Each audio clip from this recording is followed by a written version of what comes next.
अपनी कई मांगों को लेकर दिल्ली कूच करने की तैयारी में बैठे किसानों को लेकर कई खुफिया इनपुट सामने आने के बाद दिल्ली पुलिस अलर्ट हो गई है। मीडिया रिपोर्ट के मुताबिक खुफिया विभाग ने अपने इनपुट में बताया है कि मंगलवार 13 फरवरी को 2000 ट्रैक्टरों पर सवार होकर करीब 20,000 किसान दिल्ली में घुसने की कोशिश कर सकते हैं। पेंशन लाभ और एमएसपी समेत कई मांगों को लेकर किसान इस बार दिल्ली में प्रदर्शन की तैयारी में हैं। ये किसान देश के अलग अलग राज्यों पंजाब, हरियाणा, राजस्थान, उत्तर प्रदेश, केरल और कर्नाटक से दिल्ली आने का प्लान बना रहे हैं। पुलिस को इस बात की भी आशंका है कि किसानों के बहाने असामाजिक तत्व भी दिल्ली में घुस सकते हैं और इस प्रदर्शन के बहाने शहर में कानून का निजाम बिगाड़ सकते हैं, माहौल को खराब कर सकते हैं। हाल ही में 8 फरवरी को दिल्ली में किसानों की एंट्री के चलते दिल्ली, नोएडा सहित कई स्थानों पर जाम के हालात बन गए थे। पुलिस को इस बात की भी आशंका है कि किसान दिल्ली में घुसने के लिए कार, दोपहिया वाहन, मेट्रो या बसों का इस्तेमाल कर सकते हैं ताकि पुलिस को चकमा दिया जा सके।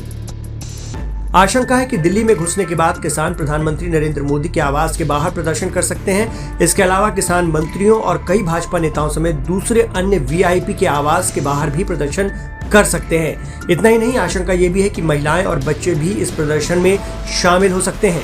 किसानों के प्रदर्शन को देखते हुए दिल्ली पुलिस ने दिल्ली और यूपी से लगने वाली सभी सीमाओं पर मंगलवार को धारा 144 लगाने का ऐलान किया है। बॉर्डर इलाकों में भीड़ जुटाने की मनाही है। दिल्ली पुलिस की तरफ से आदेश में कहा गया है कि उत्तर प्रदेश से ट्रैक्टर, ट्रॉली, बस, ट्रक, कमर्शियल वाहनों के प्रवेश की मनाही रहेगी। इसके अलावा घोड़े पर भी नहीं आ सकते हैं। Deputy commissioner of police north east जिला जॉय तिर्की की तरफ से आदेश दिया गया है कि कोई भी प्रदर्शनकारी किसी भी तरह के हथियार, तलवार, त्रिशूल, लाठी, रॉड वगैरह लेकर इस प्रदर्शन में शामिल नहीं होंगे। वहीं भारतीय किसान यूनियन के नेता गुरनाम सिंह ने अपील की है कि पुलिस किसानों के साथ सख्ती न बरते।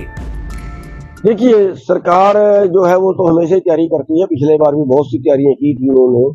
सड़कें खोद दी थी, 10-10 फुट के खड्डे सड़कों में उन्होंने पाड़ दिए थे और बहुत नहरों के ऊपर डंपर भर के लगा दिए थे बजरी के, और भी फोर्स आगे बैठ गई थी चौकड़ियां मार के। बहुत से वो तो पुलिस का ड्यूटी है, करना है।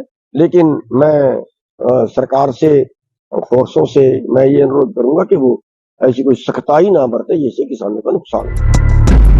किसानों के दिल्ली चलो मार्च को देखते हुए दिल्ली के सीलमपुर इलाके में और हरियाणा के पंचकुला शहर में भीड़ जुटाने की मनाही कर दी गई है।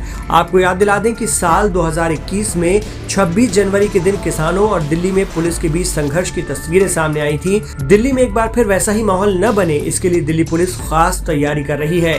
किसानों के इस प्रदर्शन को देखते हुए पुलिस कोई कोर कसर नहीं छोड़ना चाहती। मीडिया रिपोर्ट्स में दिल्ली पुलिस के सूत्रों के हवाले से कहा गया है कि किसानों के प्रदर्शन के ऐलान के बाद से पुलिस हाई अलर्ट पर है। बताया जा रहा है कि 200 किसान संगठन इस प्रदर्शन में हिस्सा ले रहे हैं। पैरामिलिट्री की 50 कंपनियों को किसानों को रोकने के लिए बुलाया गया है। साथ ही दिल्ली पुलिस के जवान आंसू गैस के गोले दागने की रिहर्सल भी कर रहे हैं।